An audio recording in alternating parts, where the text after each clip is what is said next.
पहले हम एग्जांपल्स करेंगे जो एनसीईआरटी के अंदर दे रखे हैं, उसके बाद हम क्वेश्चन आंसर्स करेंगे एक्सरसाइज 10.4 के। मैं प्रेफर करूंगा कि आप एग्जांपल देखना, जो एग्जांपल मैं यहाँ पे करवा रहा हूँ एग्जांपल को देखना, स्किप मत करना। सीधा एक्सरसाइज के क्वेश्चन आंसर्स अगर देखने लग जाओगे तो एग्जाम्पल के अंदर मैंने कुछ बातें बताई हैं, मतलब मैं बताने वाला हूँ, वो आप फिर मिस कर दोगे, ठीक है ना। तो ट्राई करना कि एग्जाम्पल भी देखना जो मैं एक्सप्लेन कर रहा हूँ, और उसके बाद एनसीईआरटी की जो मैंने एक्सरसाइज करवा रखी है 10.4 उसको ऑब्जर्व, मतलब उसको देखना स्टार्ट करना, ठीक ना। तो एग्जाम्पल नंबर पहले 22 दे रखा है एनसीईआरटी के अंदर। कह रहा है कि ए क्रॉस बी जो आएगा उसका मैग्नीट्यूड निकालना है। ए वेक्टर आपको दे रखा है 2i cap plus 3j cap, J cap और plus 3k cap. B vector दे रखा है आपको 3i cap plus 5j cap और माइनस 2k कैप। अब वो कह रहा है कि इनके क्रॉस प्रोडक्ट का मैग्नीट्यूड निकालना है। निकालना बहुत आसान है, हम बोलेंगे क्रॉस प्रोडक्ट कैसे करना है, बोलेंगे क्रॉस प्रोडक्ट करना तो बहुत आसान होता है, जो मैंने लास्ट वीडियो में सिखाया था कि ये डिटरमिनेंट बना के एक्सपेंड कर देना, क्रॉस प्रोडक्ट का आंसर आ जाता है, ठीक है ना। तो करेंगे, तो आई जे और के लिख दिया, ठीक है। के कैप आई कैप जे कैप के कैप, पहले वेक्टर के कंपोनेंट 2 1 एंड 3 और दूसरे के 3 5 और -2, एक्सपेंड कर देंगे तो आंसर आ जाएगा भाई आई, और समझते हो ना, ये आई ले लिया और फिर इनको वो करना है तो कितना आ जाएगा, -2 -15 और -j, फिर आ जाएगा आपका -4 -9। ये आंसर आ गया। ए क्रॉस बी आ गया, ए क्रॉस बी का मैग्नीट्यूड निकालना है। हम बोलेंगे वो तो बहुत आसान है, अंडर रूट के अंदर -17 का स्क्वायर कर दो प्लस 13 का स्क्वायर कर दो, ठीक है ना, प्लस में 7 का स्क्वायर कर दो 507। इसको अगर समझना है कि हमने क्या करा, इसको अगर अंडरस्टैंडिंग करना है तो आप थोड़ा सा ड्राइंग बना सकते हो। इमेजिन करो ये है वेक्टर ए, ये है वेक्टर बी, वो कह रहा है आपसे क्रॉस प्रोडक्ट का ये मैग्नीट्यूड निकालना है। तो क्रॉस प्रोडक्ट जब हम करेंगे इन दोनों का, तो एक वेक्टर आएगा जो इन दोनों से 90 डिग्री पे होगा, जो कुछ कुछ आप इमेजिन कर सकते हो ऐसे होगा, कुछ कुछ ऐसा होगा। अब आपको आई आपको समझ में आ रहा होगा, ठीक है ना। इन दोनों से 90 डिग्री पे होगा ये वेक्टर, ऐसे इमेजिन करना है, ठीक है। और ये है ए क्रॉस बी, और इसका आपसे मैग्नीट्यूड मांग रहा था। तो पहले तो आपने ए क्रॉस बी निकाला, जो कि ये वेक्टर निकाला रेड वाला, ठीक है ना, और फिर इस रेड वाले वेक्टर का मैग्नीट्यूड निकाल दिया। तो अगर आपको ड्रॉ करके समझना है तो आपने ये करा है, ये वेक्टर दे रखा है आई कैप प्लस में जे कैप और प्लस में के कैप, और बी वेक्टर दे रखा है आपको आई कैप प्लस में 2j कैप और प्लस में 3k कैप दे रखा है। अब सॉल्व करना तो बहुत आसान है, उसने बोला है कि ए प्लस बी वेक्टर निकालो, जो कि आई में आई जोड़ देंगे 2i cap plus 3j cap plus 4k cap, और कह रहा है ए माइनस बी निकालो, जो भी बहुत आसान है। आई से आई घटाएंगे तो 0 आई हो जाएगा, तो उसको तो नहीं लिखेंगे, जे से जे घटा देंगे तो माइनस का j कैप और माइनस का k कैप आ जाएगा, माइनस का 2k कैप आ जाएगा। हाँ ठीक है। अब वो कह रहा था कि ए प्लस बी वेक्टर और ए माइनस बी वेक्टर, ये जो दो वेक्टर है, इन दोनों वेक्टर के परपेंडिकुलर एक यूनिट वेक्टर चाहिए। हम क्या करेंगे, हम इन दोनों का क्रॉस प्रोडक्ट कर देंगे, क्योंकि दो वेक्टर का क्रॉस प्रोडक्ट करने से हमने सीखा है, दो वेक्टर का अगर आप क्रॉस प्रोडक्ट करते हो तो उनके परपेंडिकुलर डायरेक्शन में वेक्टर मिलता है। तो वो ये कह रहा है कि मुझे ए प्लस बी और ए माइनस बी दोनों के परपेंडिकुलर एक वेक्टर चाहिए, यूनिट वेक्टर चाहिए। तो पहले तो मुझे क्रॉस प्रोडक्ट करना पड़ेगा, उससे मेरे को परपेंडिकुलर वेक्टर मिलेगा, ठीक है ना। तो इन दोनों का अगर आप क्रॉस प्रोडक्ट कर दोगे तो वो कैसे करना है, आई जे के और 2 3 और 4, 0 -1 और -2। तो एक्सपेंडिंग कर देंगे, एक्सपेंडिंग में सीधा किताब में से देख ले रहा हूँ, उसका सीधा आंसर आ रहा है -2i कैप प्लस का 4j कैप और -2k कैप, ये आंसर आ रहा है। हाँ ठीक है, तो आइए आपको समझ में आ रहा होगा, ठीक है ना। तो ये आगे आंसर अब हम बोलेंगे ये क्या है, तो इसको अगर आप ड्रॉ करके समझो तो अच्छे से समझ में आएगा।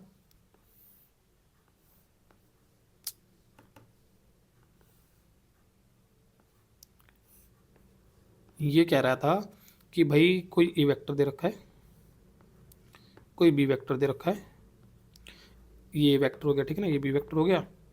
उसने बोला था ए प्लस बी ए माइनस बी, तो ए प्लस बी का मतलब क्या हो जाएगा,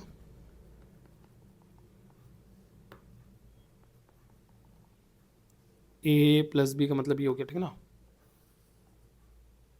ये प्लस बी हो गया। और हम बोलेंगे ए माइनस बी के लिए इस बी को नेगेटिव ले जाओ, समझ में आ रहा हो, ठीक है ना। और हम बोलेंगे फिर इसको शिफ्ट कर दो,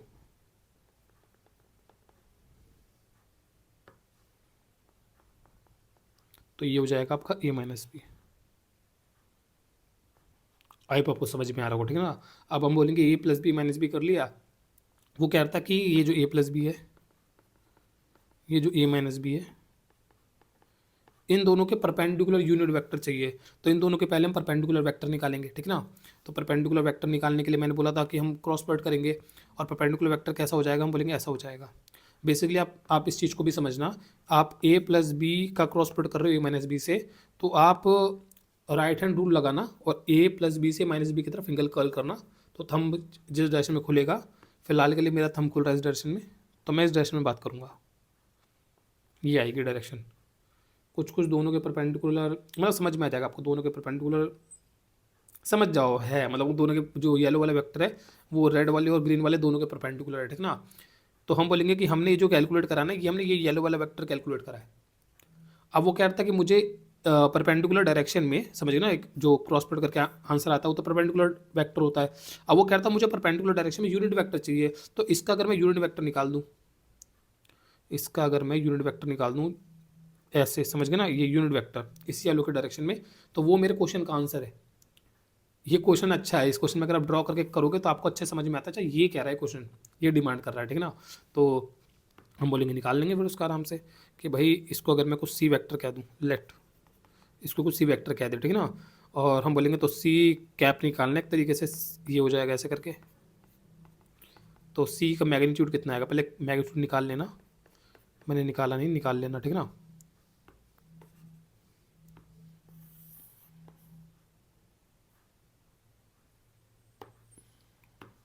सी का मैग्नीट्यूड वो आ जाएगा आपका अंडर रूट के अंदर -2 का स्क्वायर 4 + 16 + 4 24 बन जाएगा आपका 2√6, 6×24, हाँ ठीक है 2√6 बन जाएगा। और फिर आप बोलेंगे 1/2√6 और सी वेक्टर माइनस का 2i कैप प्लस का 4j कैप माइनस का 2k कैप, ठीक है। और आंसर आ जाएगा आपका माइनस का 1/√6i कैप प्लस का 2/√6j कैप और माइनस का 1/√6k कैप। तो ये जो आंसर आया, हम बोलेंगे ये आंसर पता है क्या है, ये ब्लैक वाला वेक्टर है। अब आपको समझ में आ रहा होगा, ठीक है ना। क्वेश्चन का अगर आप आंसर देखोगे तो यही आंसर आ रखा है, हाँ आंसर ठीक है मेरा।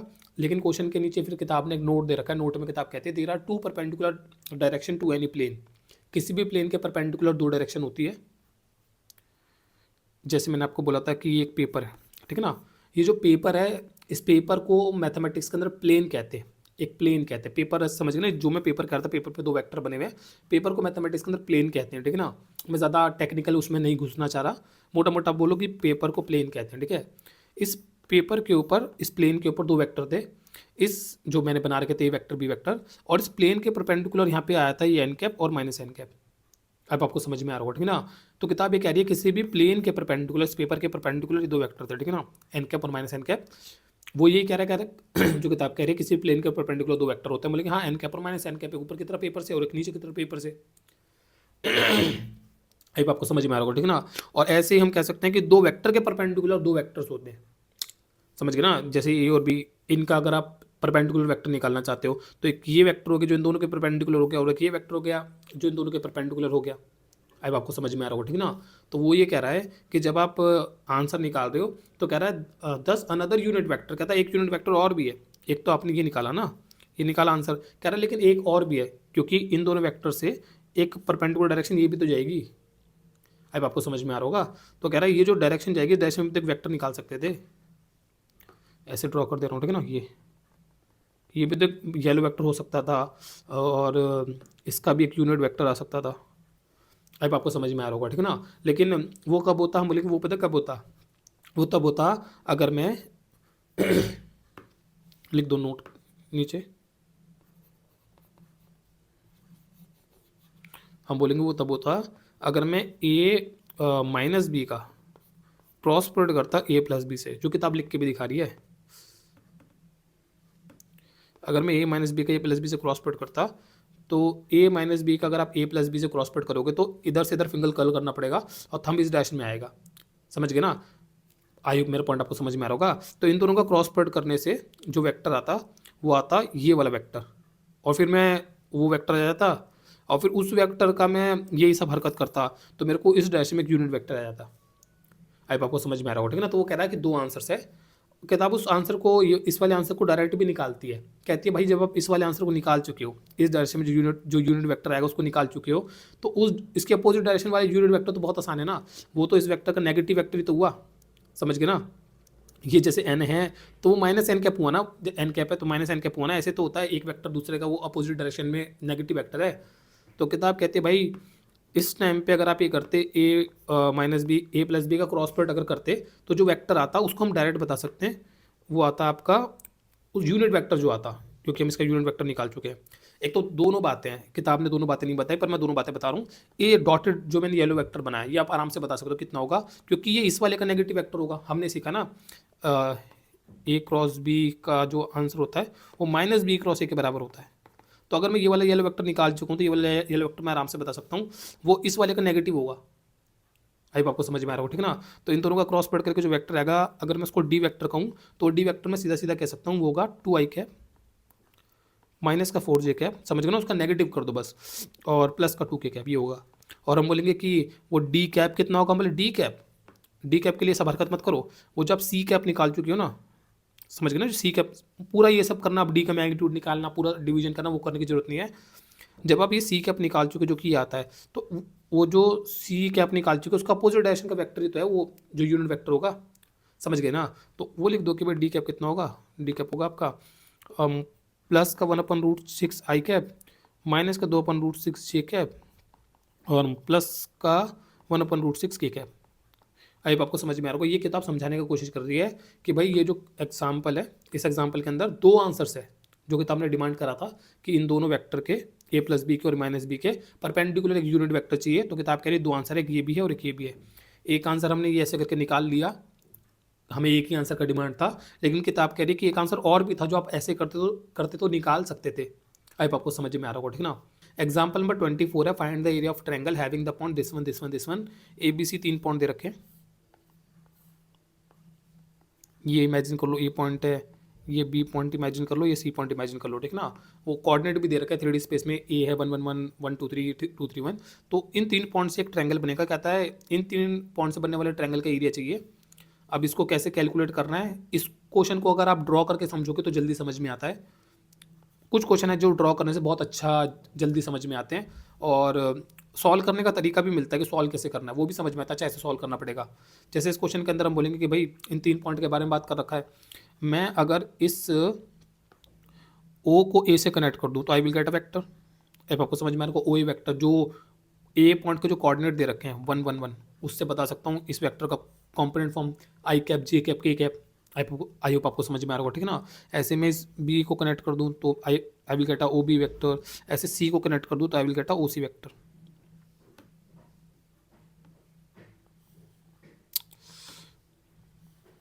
अब आपको समझ में आ रहा होगा, ठीक है ना। और इन तीनों वेक्टर के मैं कॉम्पोनेंट फॉर्म निकाल सकता हूँ क्योंकि उनके मुझे कोऑर्डिनेट गिवन है, उन पॉइंट्स के इसके सबके गिवन है, तो मैं कोऑर्डिनेट कॉम्पोनेंट फॉर्म बता सकता हूँ तीनों वेक्टर का, ठीक है ना।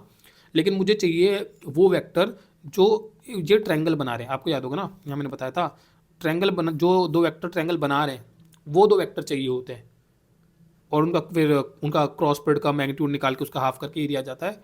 तो यहाँ पे हम बोलेंगे कि भाई मेरे को ये जो दो वेक्टर चाहिए जो ट्रायंगल बना रहे होंगे, वो तो ये वाले वेक्टर हो जाएंगे। एक तो मैं ए बी वेक्टर के बारे में जैसे बात कर लूँ, ठीक है ना, और मैं इसके बारे में बात कर लूँ ए सी वेक्टर के बारे में, तो ये दो वेक्टर हो जाएंगे जो हम कह सकते हैं कि यहाँ जिनसे वो ट्रायंगल बन रहा है। बात हुआ था एक ट्रायंगल की दो एडजेसेंट साइड होनी चाहिए, जैसे ये और ये ऐसे होना चाहिए, ठीक है ना। तो ये इस ट्रायंगल के एडजेसेंट साइड वाले दो वेक्टर हो गए ना। अब आपको समझ में आ रहा होगा।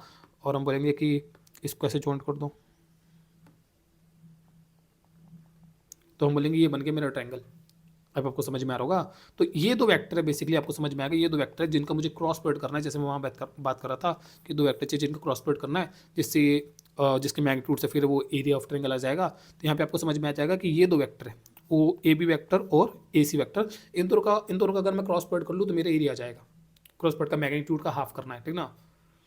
तो हम बोलेंगे भाई इसका मतलब पहले मेरे को ये वेक्टर निकालने पड़ेंगे। हाँ, ए बी वेक्टर पहले आपको निकालना पड़ेगा।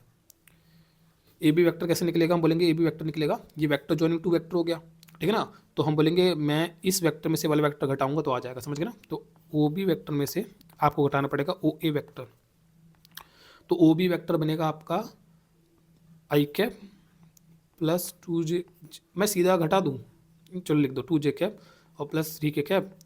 इसमें से ये ओ बी वेक्टर हो गया, माइनस करना है फिर आपको ओ ए वेक्टर है आपका वन बनता है ना, तो आई कैप प्लस जे कैप और प्लस की कैप और फिर घटा दो तो आंसर आ जाएगा आपका, वो तो जीरो हो गया, ये आ जाएगा आपका जे कैप और प्लस का टू के कैप, ये आ गया।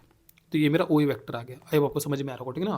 और फिर ऐसे बोलूँगा कि भाई मेरे को ये ए सी वेक्टर निकालना पड़ेगा, तो ये आ जाएगा आपका ए सी वेक्टर निकालने के लिए आपको ओ सी में से ओ ए घटाना पड़ेगा, ठीक है ना। कितना आ जाएगा, हम बोलेंगे ओ सी वेक्टर दो तीन, दो आई कैप प्लस तीन जे कैप और प्लस के कैप में से मुझे घटाना है O A vector which is I cap plus J cap plus K cap. यार इतना अच्छे से कर भी रहा है, ये नहीं कर रहा है, इसने तो सीधा ही सीधा दे दिया कि ए बी और ए सी, सीधा दे दिया कि ये आएगा। ये सब बातें इसने एक्सप्लेन नहीं करी है किताब ने कि कैसे वो इस कर रहा है कि ए बी ए सी, मतलब ये पता भी कैसे चल रहा है कि ए बी करना है ए सी करना, बी सी नहीं करना, बी सी नहीं लेना, ए बी और ए सी लेना, ये पता कैसे चल रहा है। ये तो किताब एक्सप्लेन भी नहीं कर रही ना, ये तो मैं थोड़ा बहुत आपको ड्राइंग बना रहा हूँ तो आपको समझ में आ रहा होगा, अच्छा ए बी ए सी लेना पड़ेगा, उम्मीद लगा रहा हूँ समझ में आ रहा होगा, ठीक है ना, कि मैंने मतलब ऐसे ही क्यों करना है। आगे बढ़ते हैं, अब आगे बढ़ेंगे तो आंसर जाएगा आपका आई कैप प्लस का टू जे कैप और ये बाकी वो के जीरो हो जाएगा, ठीक है ना। तो हम बोलेंगे उसके बाद में ए बी का क्रॉस प्रोडक्ट कर दूंगा ए सी से और ये आ जाएगा आपका जे के zero one two one two zero zero one two one two zero, हाँ बाकी बाकी सब ठीक है। तो मैं सीधा आंसर लिख रहा हूँ किताब से, किताब का सीधा आंसर आ रहा है माइनस का फोर आई कैप प्लस का टू जे कैप और माइनस के कैप, ये आ गया मेरा इन दोनों क्रॉस प्रोडक्ट का आंसर।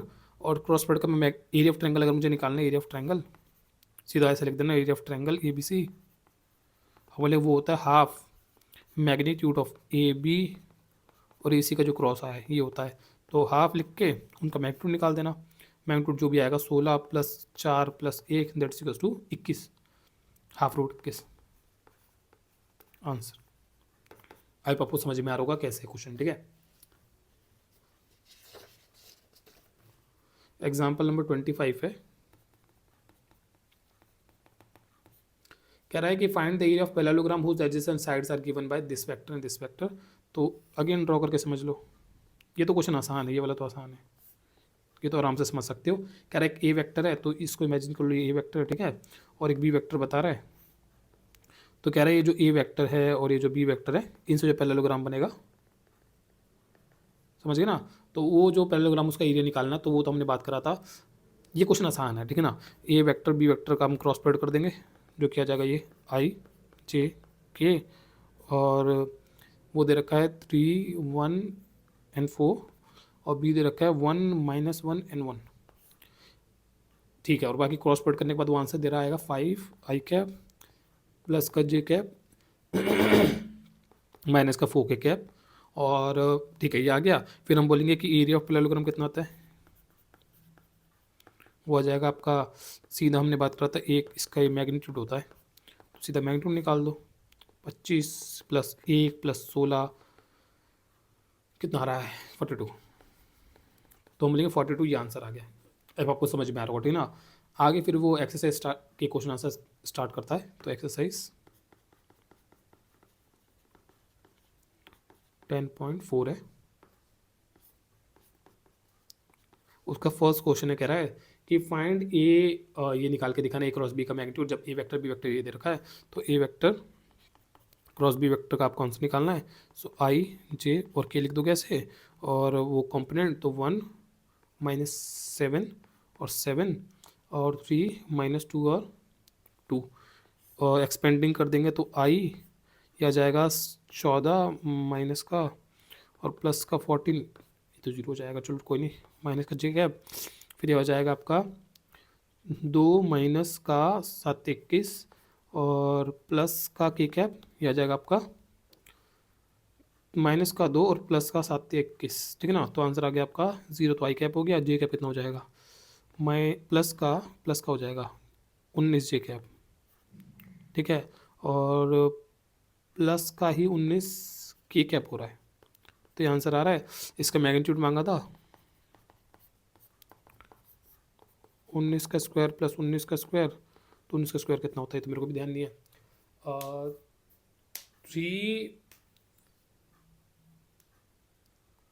381 पता नहीं शायद इतना होता है, मेरे को याद नहीं आ रहा, रुको। किसी की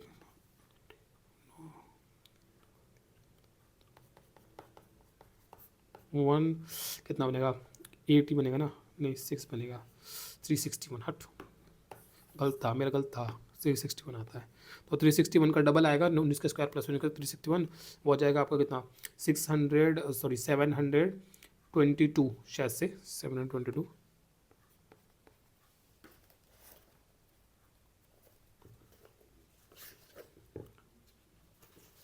10.4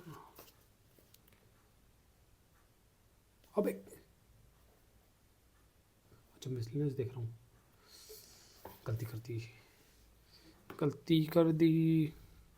इस आंसर को ऐसे निकालने नहीं था, मेरा दिमाग ख़राब है, मैंने इस पर मतलब मैं मेन मैथ पे ध्यान दे रहा हूँ, वो बेसिक मैथ पे मैंने ध्यान नहीं दिया। बेसिक मैथ से क्या बनता है, ये बनता 2, ये 19 का ये बनता, सीधा आंसर है। मेरा दिमाग ख़राब है, तो ऐसे हो जाएगा, बोले कितना आंसर आ जाएगा, 19 का स्क्वायर हट जाएगा सीधा, 19 बाहर आ जाएगा और √2 बचेगा, बस ये बचेगा आंसर। वो पीछे मैंने आंसर देखा तो मेरे को थोड़ा हिट हुआ कि हाँ ऐसे कर सकते थे। कोई नहीं, आगे बढ़ते हैं। सेकंड कह रहा है कि find a unit vector perpendicular to each of the vector A plus B and A minus B. अभी एग्जांपल जैसे मैंने एक एग्जांपल करवाया बिल्कुल वैसा है, ठीक है ना, करा देता हूँ फिर भी। क्वेश्चन को मैं ड्रॉ करके नहीं समझाऊंगा, आप ड्रॉ मैंने करवाया था पीछे, ठीक है ना। तो ए प्लस बी निकाल देंगे, जो क्या जाएगा आपका कितना 4i कैप प्लस में 4j कैप और 0k कैप, ठीक है ना। और ए वेक्टर माइनस बी वेक्टर अगर मैं करूँगा तो ए में से वो तेरी ऐसी, हाँ ठीक है, तो ये हो जाएगा 2i कैप, और 2i में से हो गया तो जी गायब हो गया, और उसमें से वो घटेगा तो प्लस का चार्ज के कैप हो जाएगा। और फिर हम बोलेंगे कि ए प्लस बी और ए माइनस बी का हम क्रॉस प्रोडक्ट कर देंगे, 4 और 0, 2 0 और 4, और एक्सपेंडिंग कर देंगे। एक्सपेंडिंग अगर कर देंगे सो आई, ठीक है ना, 16 और माइनस का जे, ये आ जाएगा कितना 16, और प्लस का के, ये आ जाएगा आपका माइनस का 8, ठीक है। तो आंसर आ गया 16i कैप माइनस का 16j कैप और माइनस का 8k कैप, शायद यही आंसर, ठीक है। यूनिट वेक्टर परपेंडिकुलर तो इन दोनों के मांगा था, तो इस वेक्टर को हम बोल देंगे कि let c equal to this vector, और हम बोलेंगे कि c वेक्टर का मैग्नीट्यूड निकाल देंगे। मैग्नीट्यूड जो आएगा 16 का स्क्वायर कितना होता है, 16 का स्क्वायर होता है आपका 256 प्लस 256 और प्लस 64, तो 256 कितना बनेगा 512, ठीक है ना, 512 और 516 और उसमें 60 और जोड़ दो 576, 576, ये तो स्क्वायर होता है 24 का, जहाँ तो मुझे ध्यान है। तो इट्स बेसिकली जो सी ये आएगा यार, कंफर्म कर लो पीछे आंसर, मुझे वो है कि गड़बड़ी ना हो जाए, कैलकुलेशन गलत ना हो जाए। तो इसके पीछे आंसर आ रहा है 2/√3। तो अगर मैं 1/24 लेके ये सब करता हूँ, 16i cap minus 16j cap और माइनस का 8k कैप करता हूँ, सो 8 3 24, ठीक है, 8 दूनी 16, 8 3 24, ठीक है। और ये दूसरा जाएगा क्या बोलते हैं 8 दूनी 16, 8 ये भी सेम आ जाएगा, ठीक है ना, जे कैप, और 8 एकम 8 और 8 तिया, देखिए कैप आ गया। उसने पीछे आपको आंसर प्लस माइनस में भी दे रखे हैं, वो प्लस माइनस में जो आंसर दे रखे हैं वो क्यों दे रखा है, क्योंकि यही वाली बात दैट हमारे को ये एक यूनिट वेक्टर मिल गया है, but we will have another unit vector, एक और होता है, तो उसका आंसर भी किताब ने वहाँ पे दे रखा है। तो किताब कह रही तो ये आएगा आंसर, ठीक है ना, अनदर वेक्टर, ऐसे लिख दो अनदर यूनिट वेक्टर। जो अनदर यूनिट वेक्टर होगा जो परपेंडिकुलर होगा वो होगा माइनस का 2/3i कैप प्लस का 2/3j कैप और प्लस का 1/3k कैप। वो पीछे आंसर दे रखा है प्लस माइनस में, आपको समझ में आ जाएगा, ठीक है ना। तो ये 2 आंसर्स है। आगे बढ़ें तो आगे क्वेश्चन नंबर ये दे रखा है 3rd। कह रहा है कि ये क्वेश्चन थोड़ा अलग टाइप का है, पहले बता रहा हूँ, ये मेरे को ध्यान है, क्वेश्चन अलग टाइप का है। कह रहा है if a unit vector A makes angle π/3, इसको समझ लो जैसे वो क्वेश्चन क्या कह रहा है। कह रहा है कि एक यूनिट वेक्टर है, तो ऐसे इमेजिन कर लो कोई यूनिट वेक्टर, ठीक है ना। ये कह रहा है कि मेकिंग एंगल π/3 विद इसके साथ, तो वो एक्स के साथ, ये एक्स एक्सिस के साथ जो है वो π/3 एंगल बना रहा है, ठीक है ना। और π/4 विद जे, तो जे के साथ वो π/4 बना रहा है।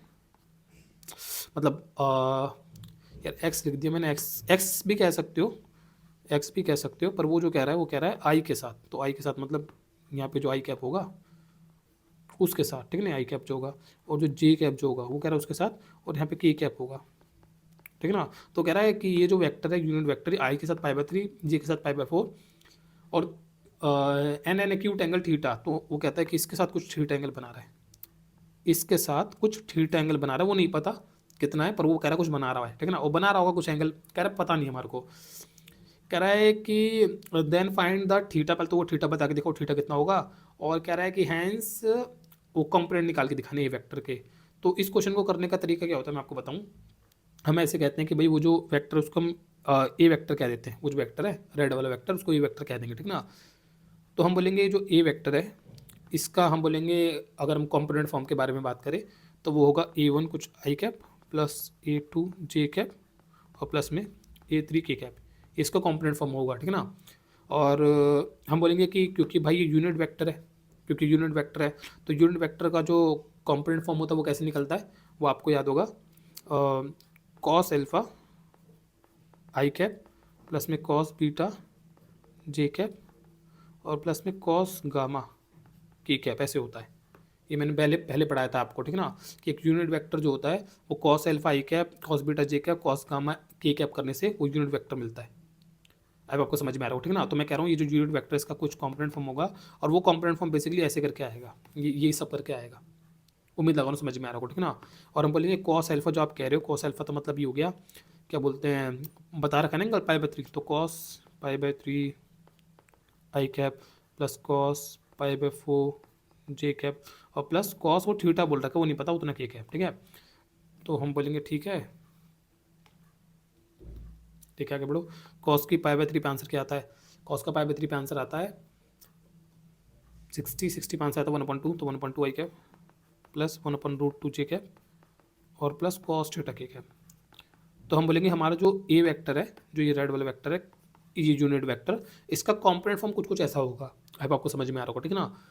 अब हम ये कहते हैं कि भाई अगर मैं इस ए वेक्टर का मैग्नीट्यूड निकालूं तो कितना होगा, मतलब वो तो ऐसे निकलेगा, हाफ का स्क्वायर प्लस 1/√2 का स्क्वायर और प्लस में कॉस थीटा का, मतलब कॉस स्क्वायर थीटा लिख दो जिसको कॉस थीटा का whole square cos square theta, ठीक है ना। हम बोलेंगे हमारे को पता है मैग्नीट्यूड तो 1 का है क्योंकि वो यूनिट वेक्टर है।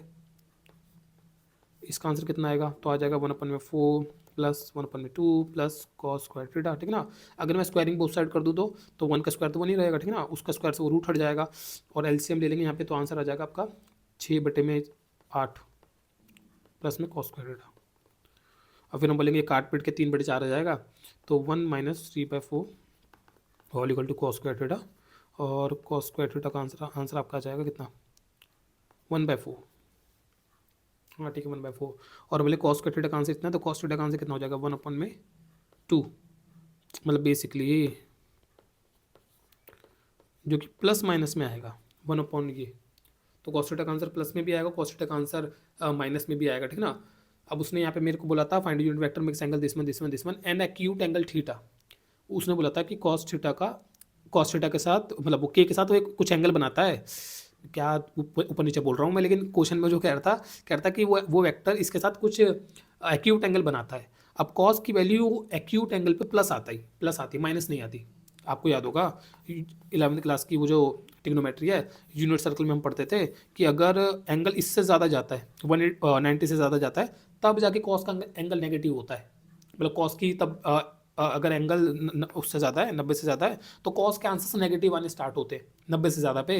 लेकिन हम बोलेंगे यहाँ पे तो बात करेगी एक्यूट एंगल की, अगर एंगल एक्यूट है समझ गए ना, angle acute angle first quadrant के अंदर है, समझ गए ना, एक्यूट एंगल है, एक्यूट एंगल 90 से कम का, तो ऑल पॉजिटिव होते हैं ना उसके अंदर।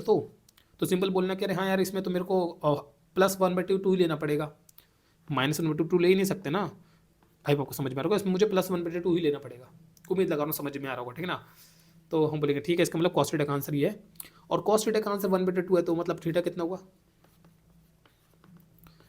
cos π/3, समझ गए। तो थीटा इक्वल टू π/3 हो गया। और फिर उसने बोला था कि भाई मुझे तो कॉम्पोनेंट फॉर्म चाहिए उस वेक्टर की, तो बोलेंगे आत होगी कॉम्पोनेंट फॉर्म 1/2i कैप, वो तो हमने पहले पता लगा लिया था, 1/√2j कैप है, ये पता लग गया था। वो तीसरा नहीं पता था, वो पता लग गया, तो हाफ के कैप, तो ये आ गई उस वेक्टर की कॉम्पोनेंट फॉर्म। उम्मीद लगा रहा हूँ क्वेश्चन समझ में आएगा, थोड़ा सा अलग क्वेश्चन है पर समझ में आ गया होगा, ठीक ना। क्वेश्चन नंबर 4 है, शो दैट, आपको साबित करना है A vector minus B vector का क्रॉस प्रोडक्ट अगर हम करें ए वेक्टर प्लस बी वेक्टर से, तो उसका आंसर बराबर आएगा 2a vector cross B vector, इसके बराबर आंसर आएगा। आराम से कर सकते हो, इसको इससे करो, इसको इससे करो, इसको इससे करो, इसको इससे करो, आंसर आ जाएगा। ए वेक्टर का ए वेक्टर से क्रॉस प्रोडक्ट हो जाएगा, फिर आ जाएगा प्लस ए वेक्टर का बी वेक्टर से cross product, minus B vector का ए वेक्टर से क्रॉस प्रोडक्ट, और माइनस का बी वेक्टर का बी वेक्टर से क्रॉस प्रोडक्ट। अब आपको समझ में आ रहा होगा, ठीक है ना। जब मैं बी को ए से करूँगा तो बी ए ही लिखना, ए बी नहीं लिख सकते क्योंकि कॉम्यूटेटिव नहीं होता। डॉट प्रोडक्ट में करते थे कि बी ए से कर रहे हैं पर लिख ए बी देते थे, पर यहाँ नहीं कर सकते, यहाँ कॉम्पिटेटिव नहीं होता। तो अगर बी ए से हो रहा है तो बी ए ही लिखना है, ए बी से हो रहा है तो ए बी ही लिखना है, समझ गए ना। एक ऐसे क्रॉस प्रोडक्ट करके 0 आता है, ये हो जाएगा ए, ये ठीक है ना। और इसको आप लिख सकते हो प्लस का ए क्रॉस बी, इसको ये लिख सकते हो, हमने सीखा था ए का जो बी का आंसर होता है वो बराबर होता है माइनस का बी क्रॉस ए के, तो इसकी जगह पे मैं ये लिख सकता हूँ, समझ में आ रहा होगा ना, वो उसको माइनस का ऐसे हटा के, और फिर हम बोलेंगे ये भी हो जाएगा 0 वेक्टर, ठीक है ना। 0 वेक्टर को किसी वेक्टर के साथ ऐड करो तो आंसर वही वेक्टर आ जाता है। 0 वेक्टर आइडेंटिटी होता है, तो 0 वेक्टर को हम हटा देंगे फिर, ठीक है ना। हम बोल देंगे आंसर बस ये बच गया ए क्रॉस बी और plus A cross B 2a cross B, ये आंसर आ गया। हैंस प्रूव, जो साबित करना था वो हो गया, ठीक है ना। क्वेश्चन नंबर 5 कह रहा है कि give find lambda in you, आपको वो निकाल के दिखाना है, गिवन है आपको कि 2i कैप प्लस में 6j कैप प्लस में 27k कैप, कह रहा है उसका क्रॉस प्रोडक्ट अगर हम करते हैं आई से प्लस में लैम्डा जे से और प्लस में ये यू दे रखा है, इसको यू नहीं बोलते कुछ और बोलते हैं, पर ध्यान मत दो, मोटा मोटा बोले यू है, ठीक है ना। तो यू इंटू में के कहता है, इसका आंसर आ रहा है 0 वेक्टर, ठीक है ना। अब पहली बार में क्वेश्चन लगता है कि उस नॉलेज पे है कि हमने सीखा था कि ए वेक्टर का क्रॉस प्रोडक्ट बी वेक्टर से करते तो 0 वेक्टर कब आता है, ऐसा लगता है क्वेश्चन देख के कि क्वेश्चन उस नॉलेज पे बेस्ड है, उससे सॉल्व होना चाहिए। ए वेक्टर का बी वेक्टर से क्रॉस प्रोडक्ट करके 0 कब आता है, तो हम बोलेंगे वो तब आता है जब दोनों में से एक वेक्टर 0 वेक्टर हो या दोनों वेक्टर पैरेलल वेक्टर हो, समझ गए ना। देखने में ऐसे लगता है कि वो क्रॉस प्रोडक्ट करके भी 0 दे रखा है तो उनमें से उसकी कोई नॉलेज लगेगी, पर उससे नहीं होता ये क्वेश्चन। मतलब उससे अगर आप करोगे भी तो शायद लंबा जाएगा क्वेश्चन। ये क्वेश्चन एक दूसरे तरीके से बहुत आराम से हो जाता है। हमें कहते हैं कि भाई अगर मैं लेट कर लूँ ए वेक्टर इस वाले को, ये जो मेरा वेक्टर है 2i कैप प्लस में 6j कैप प्लस में 27k कैप, और बी वेक्टर लेट कर लूँ इस वाले को i प्लस में लैम्डा जे और प्लस में यू के, ठीक है ना।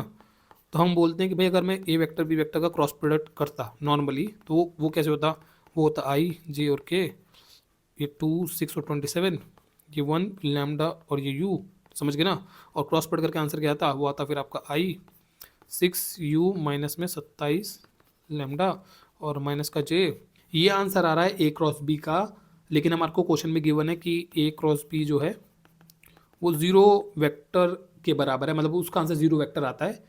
0 वेक्टर का मतलब होता है 0i cap 0j cap 0k cap, तो हम ये कह सकते हैं कि इस पूरे का आंसर है 0i cap 0j cap 0k cap, समझ गए ना। हम यहाँ पे ये लिखेंगे कि 6u माइनस में 27 लैम्डा आई कैप, इसको लिख देंगे 2u माइनस से 27 जो यार लिख देंगे जे कैप, और प्लस में 2 लैम्डा माइनस में 6k कैप, इसका आंसर बराबर है 0i cap plus 0j cap और प्लस 0k कैप।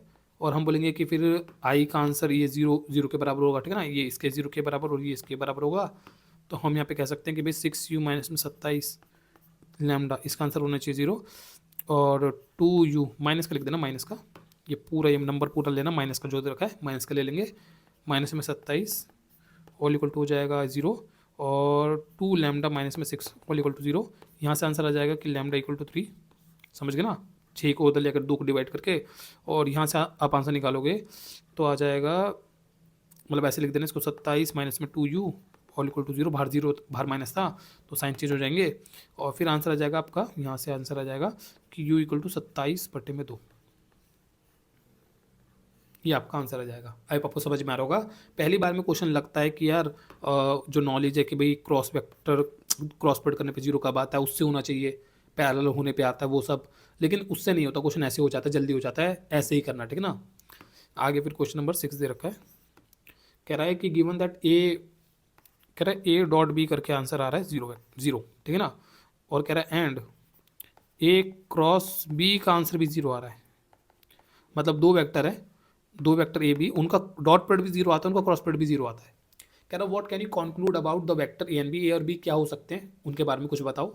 तो हम बोलेंगे भाई ए वेक्टर बी वेक्टर का ये जो आ रहा है, इफ़ अगर ऐसा होता है तो देन दो पॉसिबिलिटीज़ होती है। पहली कि ए वेक्टर और बी वेक्टर इज 0 वेक्टर, दोनों में से एक 0 वेक्टर होगा, ठीक है ना। दूसरी पॉसिबिलिटी ये होती है कि A vector is perpendicular to B vector. समझ गए ना, अगर ऐसा है तो ये दो पॉसिबिलिटीज़ हो सकती है। अब हम बोलेंगे ऐसे ही, यहाँ पे बात करो क्रॉस प्रोडक्ट के अंदर, तो हम बोलते हैं अगर ऐसा इफ ऐसा है तो हम बोलेंगे देन इसमें भी दो पॉसिबिलिटी है कि ए वेक्टर और बी वेक्टर इज 0 वेक्टर, और दूसरी पॉसिबिलिटी कि A vector is parallel to B vector. समझ गए ना। तो हम ये कह सकते हैं कि भाई दो पॉसिबिलिटी यहाँ पे ये होती है, दो पॉसिबिलिटी यहाँ पे ये होती है। अब वो कह रहा है कि ये भी है एंड ये भी है, तो ये वाली पॉसिबिलिटी तो कट गई, कि क्योंकि समझ गए ना, परपेंडिकुलर भी है और पैरेलल भी है, ये तो एक साथ नहीं हो सकता ना, परपेंडिकुलर पैरेलल एक साथ नहीं हो सकता। तो हम बोलेंगे भाई यहाँ पे एक ही सिचुएशन ये वाली पॉसिबल है कि A vector B vector 0 vector होगा, तभी दोनों का डॉट प्रोडक्ट क्रॉस प्रोडक्ट 0 आ रहा है। आप आपको समझ में आ रहा होगा क्वेश्चन क्या डिमांड कर रहा है, क्या आपको सोचने पे मजबूर कर रहा है कि सोचो कि क्या हो सकता है, वो समझने किस डायरेक्शन में जा रहा है क्वेश्चन। समझ गए ना कि क्वेश्चन क्या आपसे कैलकुलेट करवाना चाह रहा है, आपको क्या चाह रहा है कि आप सोचो। तो ये आपको सोचना था कि अगर ये होता है तो ये तो इस केसेस में होता है, और ये होता है तो इस केसेस में होता है। अब ये दोनों ही चीज़ें हो रही है, तो फिर ये एक कॉमन जो केस होता है यही वाला होगा। आई आपको समझ में आ रहा होगा, ठीक है ना। क्वेश्चन नंबर 7 है, let vectors A B C be given as, A B C की कॉम्पोनेंट फॉर्म दे रखी है, और कह रहा है देन शो दैट, आपको साबित करना है A cross B plus C बराबर है A cross B plus B cross C, इसके बराबर है। ये आपको साबित करके दिखाना है, ठीक है ना। ये आपको अगर याद हो तो प्रॉपर्टी थी पीछे, ये प्रॉपर्टी थी, हमने यहाँ पे पढ़ा है, ये वाली प्रॉपर्टी कि ये इसके बराबर होता ही है। लेकिन वो कह रहा है कि वो कह रहा है इसको साबित करके दिखाओ, तो प्रॉपर्टी का एक तरीके से आपसे प्रूफ मांग रहा है, प्रूफ करके दिखाओ। समझ के ना। अब करना कैसे है, तो करने के लिए आपको ऐसे करना है, आप बोलो कि भाई ए वेक्टर मेरे को दे रखा है ये, तो ए वेक्टर के मैं कॉम्पोनेंट फॉर्म लिख दूँ, A1 i cap plus A2 j cap, ठीक है ना, और प्लस A3 k कैप। अगर मैं लेफ्ट हैंड साइड ले रहा हूँ, लेफ्ट हैंड साइड, तो लेफ्ट हैंड साइड ये बनेगी ना, कॉम्पोनेंट फॉर्म में अगर लिख दूँ, और ये इसका क्रॉस प्रोडक्ट करना है बी उसके साथ, तो B1 i cap plus B2 j cap और प्लस B3 k कैप। समझ गए ना। और प्लस में C1 i कैप, समझ गए ना, प्लस C2 j कैप और प्लस C3 k कैप। ये जो मेरे को गिवन है, इसको अगर मैं कॉम्पोनेंट फॉर्म में लिखूँ तो ऐसा बनेगा, ठीक है। आगे बढ़ाऊँ तो ये मेरा आ जाएगा A1 i cap plus A2 j cap plus A3 k cap, और क्रॉस प्रोडक्ट इसका आंसर आ जाएगा आपका B1 प्लस C1, आई में ही ऐड हो जाएगा, ठीक है ना। B1 plus C1 i cap plus B2 plus में C2 j cap plus B3 plus में C3 k कैप। आई आपको समझ में आ रहा होगा, ठीक है ना। और इसका अगर हमारे को क्रॉस प्रोडक्ट करना है तो हम बोलेंगे वो आएगा भाई दैट इज इक्वस टू, इसके अंदर i j k और A1 A2 A3 B1 plus C1 B2 plus C2 और B3 प्लस में C3। आई आपको समझ में आ रहा होगा, ऐसे आएगा, ठीक है ना। आपको पहले ना ये सिलेबस जब डिलीट नहीं करे गए हैं, सिलेबस के काफ़ी टॉपिक डिलीटेड है ना, तो आपको पहले जब सिलेबस डिलीट नहीं कर रखे थे तो चैप्टर 4 जो डेवलपमेंट का चैप्टर है ना आपका, उसमें प्रॉपर्टी सिखाते थे। प्रॉपर्टी ये होती थी कि भाई अगर जैसे ये डिटरमिनेंट दे रखा है ना, इसमें ये कुछ ये दो प्लस प्लस में दे रखे हैं, तो इनको आप अलग अलग कर सकते हो, ऐसे प्रॉपर्टी सिखाते थे, ठीक ना। तो अगर मैं वो प्रॉपर्टी का इस्तेमाल करूँ तो पता है कैसा बनेगा, ये ऐसा बनेगा। अगर प्रॉपर्टी का इस्तेमाल करूँ A1 A2 A3 B1 B2 B3, और ये बन जाएगा प्लस में IJK A1 A2 A3 C1 C2 C3। ये प्रॉपर्टी होती थी, पहले होती थी, पढ़ाते थे, अब नहीं पढ़ाते, पता नहीं क्या कर दिया, मतलब डिलीट कर दी सिलेबस में से, ठीक है ना। अगर मैं इस प्रॉपर्टी का इस्तेमाल करूँ तो ये आ जाएगा आई, मतलब बेसिकली अगर इस प्रॉपर्टी को मैं इस्तेमाल करूँ तो इसको मैं एक्सपेंड नहीं कर रहा, ठीक है ना। इसको मैं लॉजिक से सोचूं तो ये दो वेक्टर दे रखे हैं जिनकी कॉम्पोनेंट फॉर्म होगी, तो बेसिकली समझ गए ना, ये कब आता है, ये तब आता है ना जब ऐसा होता है ना, A1 आई कैप प्लस A2 जे कैप प्लस में A3 के कैप। जब आप इसका क्रॉस प्रोडक्ट करोगे बी वाले के साथ, B1 आई कैप प्लस B2 जे कैप प्लस B3 के कैप, तब आपको ये आंसर मिलेगा। तो इसकी जगह पे मैं ये लिख दे रहा हूँ, अब आपको समझ में आ रहा होगा, ठीक है ना। और ये जो हो गया ऐसे ही, मतलब उस प्लस दूसरे वाले को भी आप लिख सकते हो, वो होगा ए वाले के साथ सी वाला, ठीक है ना, ए वाले के साथ सी वाला। तो हम बोलेंगे ये जो हो गया, ये हो गया आपका ए वेक्टर का क्रॉस प्रोडक्ट बी वेक्टर के साथ, और प्लस ये हो गया A vector cross product C vector के साथ। प्रॉपर्टी की हेल्प से ये क्वेश्चन 2 मिनट में हो जाता है, 2 मिनट लगते हैं क्वेश्चन को सॉल्व करने में, प्रॉपर्टी का इस्तेमाल करें और बोल देंगे। लेकिन अभी प्रॉपर्टी तो है ही नहीं, आपको डिलीट करवा रखे सिलेबस के अंदर, ठीक है ना। तो आपको कैसे करना है,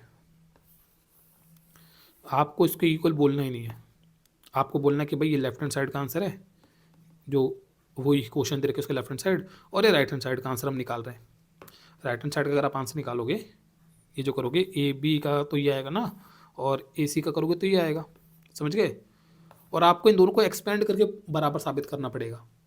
अगर विदाउट प्रॉपर्टी जाना है, एक्सपेंड कर दो इसको भी, तो ये हो जाएगा आपका कितना, आई A2 के साथ इंटू होगा आपका क्या, B3 प्लस में C3, समझ गए ना, और माइनस में A3 इसके साथ इंटू होगा B2 प्लस में C3।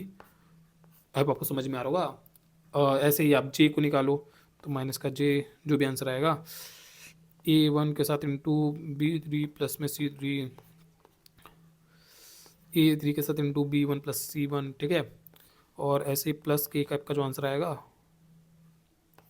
A1 के साथ into B2 plus C3 C2 and minus में A2 के साथ इंटू B1 प्लस C1।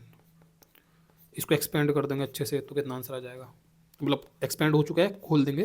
सो A2 B3 plus A2 C3 minus में A3 B2 माइनस में A3 C3, समझ गए ना। यहाँ बाहर माइनस है तो दोनों माइनस के आएंगे, ठीक है। ऐसे आप सारों को ओपन कर सकते हो, ठीक है। राइट हैंड साइड पे अगर हम करेंगे, राइट हैंड साइड पे हम बोलेंगे भाई देखो इसका आंसर पहले एक्सपेंड कर दे, तो कितना आएगा, आई A2 माइनस B3, क्या कर रहा हूँ, A2 B3 माइनस में A3 B2 ये आएगा, और माइनस में J का आंसर आएगा कुछ ऐसे, प्लस में K का आंसर आएगा कुछ, ठीक है ना।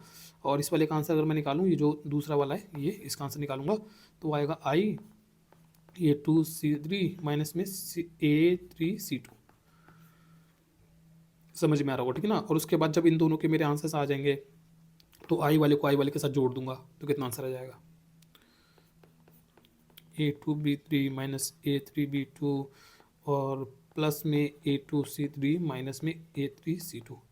तो हम बोलेंगे भाई देखो आई का आंसर आई से मैच तो कर तो रहा है, A2 B3 प्लस का था, A2 C3 प्लस का था, A2 B3 और A2 C3 प्लस का है, ये दो माइनस कह रहे हैं A3 ये और ये, अरे यार क्या करती है, ये C3 है,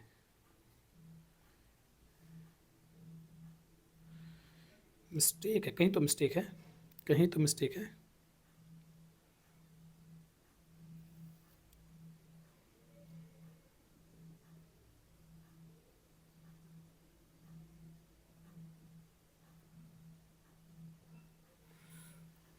A3 यार यहाँ मिस्टेक कर दी, यहाँ ये 2 है, ये 2 है, ये 2 आएगा, मैच करेगा, करना ही चाहिए, मैच तो करना ही चाहिए, मैच कैसे नहीं करेगा, हाँ मैच करेगा। लेकिन आपको समझ में आ रहा होगा, क्वेश्चन आपको ऐसे करके साबित करना है, फिर ये बहुत बड़ा क्वेश्चन हो गया। प्रॉपर्टी जो मैंने अभी बताई थी उससे तो बहुत ईजी है, छोटा है, लेकिन प्रॉपर्टी के बगैर बहुत बड़ा सा क्वेश्चन है। समझ गए आप क्वेश्चन, आगे बढ़ते हैं। चांसेस है नहीं आएगा एग्ज़ाम में ऐसा क्वेश्चन, ये आप करोगे तो बहुत मतलब लंबा लंबा हो जाएगा ना, तो चांसेस है वैसे एग्ज़ाम में नहीं आएगा, पर अगर आता भी है तो आपको मैंने समझा दिया कैसे करना है, ठीक है ना। आगे बढ़ते हैं, क्वेश्चन नंबर 8 कह रहा है कि if either A vector is zero vector और B vector is zero vector then A cross B is zero, it is the converse true. तो कन्वर्स ट्रू मतलब ऐसा हमने क्वेश्चन डॉट प्रोडक्ट में भी करा था। तो कह रहा है कि इफ़ अगर ऐसा होता है ए वेक्टर और B vector is zero vector, तो कहता है कि देन, ये तो कंफर्म है ना कि ए वेक्टर और बी वेक्टर का क्रॉस प्रोडक्ट जीरो वेक्टर आता है, हम बोलेंगे यस। लेकिन वो कह रहा है कि इफ़ ऐसा है A vector B vector cross product करके जीरो आ रहा है, जीरो वेक्टर आ रहा है, तो कह रहा है कि देन ऐसा कंफर्म है कि उल्टा होगा, कन्वर्स मतलब उसका उल्टा। हम बोलेंगे नहीं ऐसा ट्रू नहीं है, क्योंकि पहला इसमें ये भी हो सकता है ए वेक्टर और B vector is zero vector, ठीक है ना। और दूसरा ये भी हो सकता है कि A vector is parallel to B vector, ये भी हो सकता है। तो कन्वर्स ट्रू नहीं है, इसका कन्वर्स ट्रू नहीं है, समझ गए ना। ये कहता है कि अगर जीरो वेक्टर है तो दोनों मतलब ए और बी जीरो वेक्टर है तो उनका क्रॉस प्रोडक्ट जीरो होगा। और हम इसका कन्वर्स बन जाएगा कि ए क्रॉस बी अगर जीरो आ रहा है तो उन दोनों में से जीरो वेक्टर होगा, तो हम बोलेंगे नहीं, जीरो वेक्टर भी हो सकता है पैरेलल भी हो सकते हैं, समझ गए ना। तो ये कन्वर्स ट्रू नहीं है, इसका आप ऐसे लॉजिक दे सकते हो, मैंने पहले भी करवाया ऐसा क्वेश्चन, ठीक है ना। आगे बढ़ते हैं, कहता है 9 कह रहा है कि find the area of triangle, ये एग्जाम्पल जैसा क्वेश्चन है। तो कोई ए पॉइंट दे रखा है, कोई बी पॉइंट दे रखा है, कोई सी पॉइंट दे रखा है, ठीक है ना। और वही हम पहले की तरह कर लेंगे कि ओ से ए वेक्टर, ए बी वेक्टर और ए सी वेक्टर निकाल लेंगे, और उसके बाद हम ये ए सी वेक्टर निकाल लेंगे और ए बी वेक्टर निकाल लेंगे और बोल देंगे कि इन दोनों वेक्टर से बन रहा है वो ट्रायंगल, ठीक है ना। और उन दोनों वेक्टर क्रॉस प्रोडक्ट का जो मैग्नीट्यूड आएगा उसका हाफ कर देंगे, ठीक है ना, जैसे पहले करा था। तो यहाँ पे लिख के कर रहे हैं तो करो, बोलो कि मेरा जो क्या बोलते हैं वो ए वेक्टर हो गया, वो हो गया आई कैप प्लस में जे कैप प्लस में टू के कैप।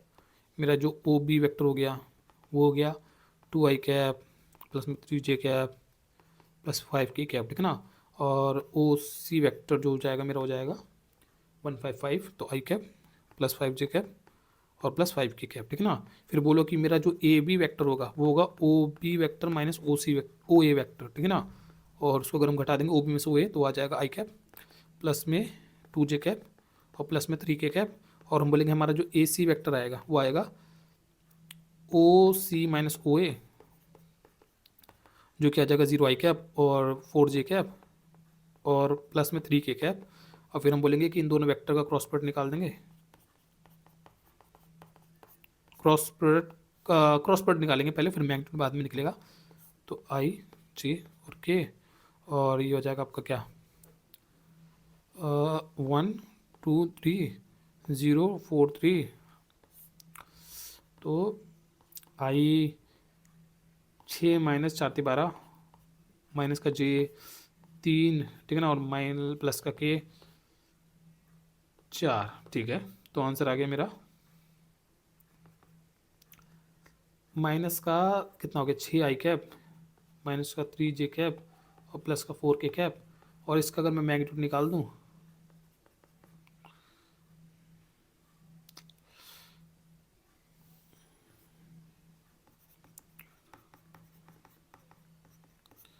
तो आ जाएगा अंडर रूट के अंदर कितना 36 9 16।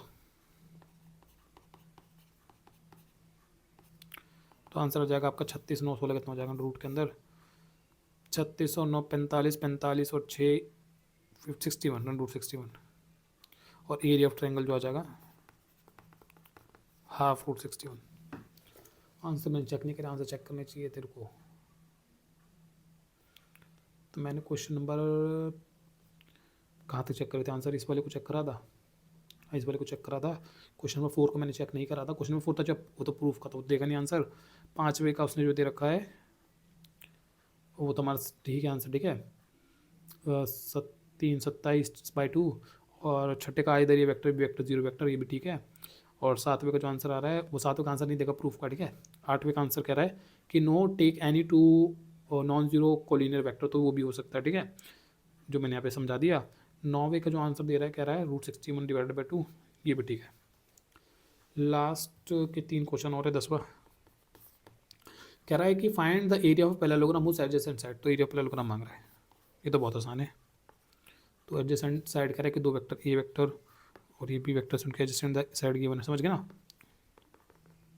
उनसे जो पैरेललोग्राम बनेगा ए बी से वो निकाल के दिखाना है, बहुत ज़्यादा आसान है। तो A vector B vector cross product कर देंगे, आई जे और के, और डाल देंगे 1 -1 3 और 2 -7 और 1, और एक्सपेंडिंग करने के बाद आंसर कितना आ जाएगा, आई -1 प्लस का 21, ए क्रॉस बी करके आ रहा है 20 आई कैप 5 जे कैप -5 के कैप, और इसका मैग्नीट्यूड निकालना पड़ेगा क्योंकि हमारे को एरिया निकालना है, ठीक है ना।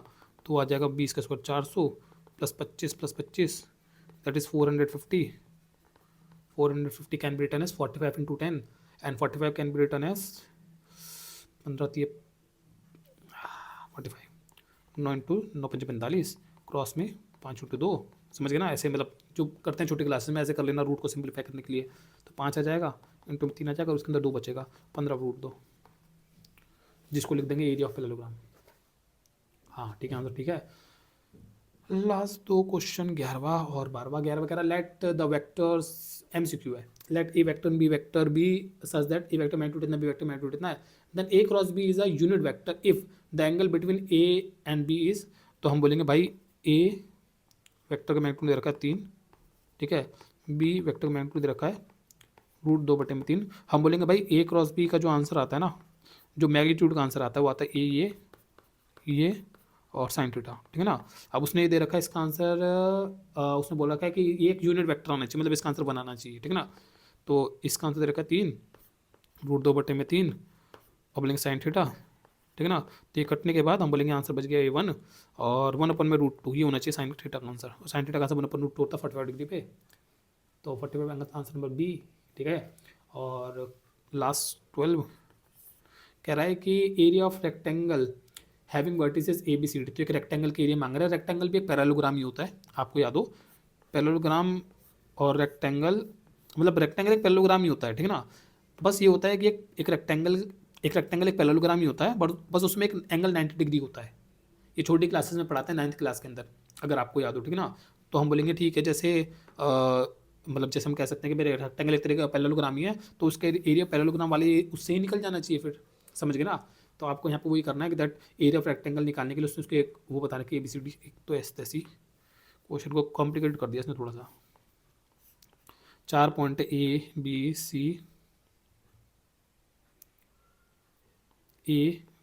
C और D ऐसे ले रहा हूँ, ठीक है ना। तो ABCD कह दो, उसका उसने वेक्टर फॉर्म में बता रखा है, उसको वेक्टर फॉर्म में बता रखा है, उसको वेक्टर फॉर्म में बता रखा है, उसको वेक्टर फॉर्म में बता रखा है, समझ गए ना। हमारे को क्या चाहिए होंगे, हमारे को चाहिए होंगे 2 वेक्टर जो जिनके एडजेसेंट साइड हो, उस पैरेललोग्राम के 2 एडजेसेंट साइड। तो आप ये निकाल सकते हो D ये निकाल दो और ये निकाल दो, इन दोनों को निकाल दो, इन दोनों वेक्टर्स को निकाल दो, समझ गए ना। और इन दोनों वेक्टर्स को निकालने के बाद पता क्या कर सकते हो, लेंथ इंटू ब्रेथ भी कर सकते हो। रेक्टेंगल का जो फॉर्मूला होता है L × B होता है ना, तो L × B भी कर सकते हो। इस वेक्टर का मैग्नीट्यूड ले लो, इस वेक्टर का मैग्नीट्यूड ले लो, ये भी कर सकते हो। अब आपको समझ में आ रहा होगा, ठीक है ना। तो पहले तो निकालो DA वेक्टर निकालेंगे, तो DA वेक्टर होगा कितना, ये जो है OA में से OD घटाना पड़ेगा। सो OA मतलब A वेक्टर के जो कॉम्पोनेंट्स में D वेक्टर के कॉम्पोनेंट घटाने पड़ेंगे, ठीक है ना। OA - OD करना पड़ेगा, that is equals to A vector component D के घटाने, तो उसमें से वो घटेगा 0 हो गया, उसमें से वो घटेगा तो J कैप हो गया, ठीक है, सही कर रहा हूँ ना, हाँ ठीक है, वो गया। और 4 में से वो घटेगा तो 0 हो गया, ठीक है। तो मतलब J कैप, बस ये आंसर आ रहा है, ठीक है। और हम बोलेंगे दूसरा मैं निकाल दूंगा ये DC वेक्टर DC वेक्टर करना पड़ेगा OC माइनस में OD, ठीक है।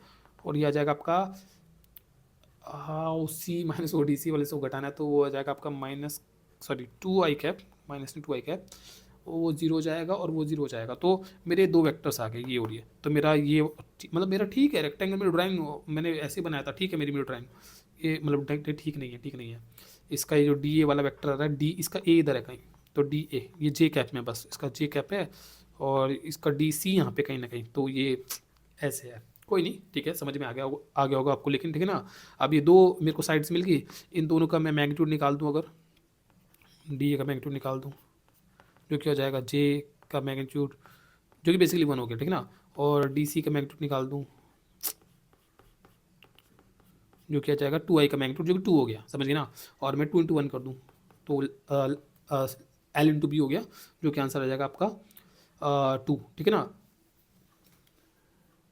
सी, हाँ 2 आ रखा है, लेकिन अगर आपको इसको पैरेललोग्राम के उससे ही करना है कि भाई पैरेललोग्राम वाला फॉर्मूला लगाओ, तो वो लगाना कि ए क्रॉस बी ये इक्वल टू होता है ए वेक्टर का मैग्नीट्यूड बी वेक्टर का मैग्नीट्यूड, समझ रहे हैं। इसको मैं ए वेक्टर कह दे रहा हूँ, ये मेरा ए वेक्टर हो गया, ठीक है ना, इसको मैं बी वेक्टर कह दे रहा हूँ, और एक ए बी का क्रॉस का वो आंसर निकाल रहा हूँ, जो एरिया निकालने के लिए करना होता है पैरेललोग्राम के, into sine theta. Sine theta यहाँ पे 90 डिग्री होता है, एंगल 90 डिग्री होता है इसमें, तो वो 1 बन जाएगा, समझ गए ना, बचेगा बस इसका मैग्नीट्यूड, इसका मैग्नीट्यूड, जो कि 1 और 2 हो गया, आंसर वही 2 आ रहा है। क्वेश्चन एमसीक्यू है, लेकिन वो एमसीक्यू जैसा है नहीं, वो छोटे एमसीक्यू छोटे टाइम में होने चाहिए ना, जल्दी होनी चाहिए, कोई ट्रिक होनी चाहिए, ट्रिक व्रिक नहीं है, क्वेश्चन लंबाई है, ऐसे करना पड़ेगा, ठीक है। तो उम्मीद लगा रहा हूँ कि आपको एक्सरसाइज के जो क्वेश्चन आंसर्स मैंने कराए समझ में आ गए होंगे। वीडियो अच्छा लगा हो तो वीडियो को लाइक करना, चैनल को सब्सक्राइब करना। अगर आपका हेल्प हो रहा है वीडियो से, आपको लग रहा है जेन्युइन कि हाँ यार वीडियो हेल्पफुल था, मतलब अच्छा समझ में आया, तो औरों के साथ वीडियो को शेयर करना, ठीक है ना, उनका भी हेल्प करना, क्योंकि बच्चे बहुत परेशान होते हैं मैथमेटिक्स में। नेक्स्ट वीडियो के अंदर अब हम क्या करेंगे, जो नेक्स्ट चैप्टर है उसको पढ़ना स्टार्ट करेंगे, जो आपका थ्री डायमेंशन ज्योमेट्री है। एक्सरसाइज में अभी ये मिसलेनियस एक्सरसाइज रह गई है, तो इसको मैं बाद में करवाऊंगा। मेरा पहले जो मोटिव है कि मैं पहले सारे चैप्टर्स का बेसिक तो अपलोड करूँ, उसके बाद बेसिक जब मैं सब कुछ पढ़ा के एक्सरसाइज के नॉर्मल क्वेश्चंस करवा दूंगा, उसके बाद फिर मैं मिसलेनियस के क्वेश्चंस और आर एस अग्रवाल जो जो किताबें होती है, या आर डी शर्मा, ऐसी किताबों से क्वेश्चंस कराना स्टार्ट करूँगा, ठीक है ना। अभी फिलहाल के लिए मैंने इस चैप्टर का बेसिक सारा खत्म कर दिया, ये क्वेश्चन आपको समझ में आ गए होंगे, ठीक है ना। नेक्स्ट वीडियो से हम नेक्स्ट चैप्टर पढ़ना स्टार्ट करेंगे, three dimension geometry. So will see you in the next video.